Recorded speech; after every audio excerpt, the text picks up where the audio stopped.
Mulusan na og investigasyon ang Mandawi City Hall niadtong nahitabo sa kapinso ka buwan nga patang babae kinsa namatay o sa kadlaw human mabakunahan. Ano ang report ni Nico Serino.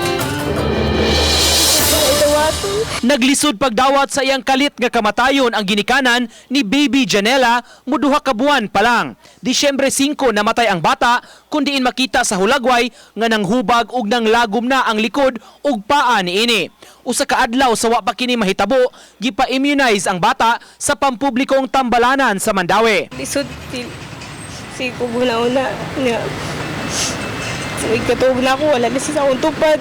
Hindi ko na lang masimot siya unlan. Nalubong na kagahapon ang baby apan wala kini ma-autopsy.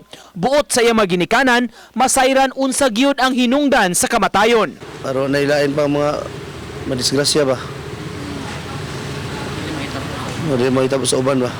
Padayon pasab namo nga gikuhaan sa ilang habig ang tagduma sa ospital. Samtang nunot sa insidente, muumol ang City Hall ug team aron mo imbestigar sa nahitabo. Di man ta makaingon nga tungod sa bakuna. Probably wa sa takibaw nga dunay sakit daan ang bata, nay ubo wa sa takibaw, nay congenital disease ang bata. Nya ginikanan nga nagmatngon para sa ilang anak. Kinahanglan ato ning imbestigahon kay we would not want this to happen again.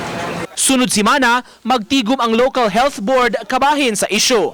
Kinahanglan ato ining tan-awon kay di ta gusto nga ang mga ginikanan dili na sad mo dangop sa pag-immunize sa ilang mga anak. Mas dako ng problema unya sa atong syudad. Uban ni Marlon Melgazo, Nico Sereno, Balitang Bisdak.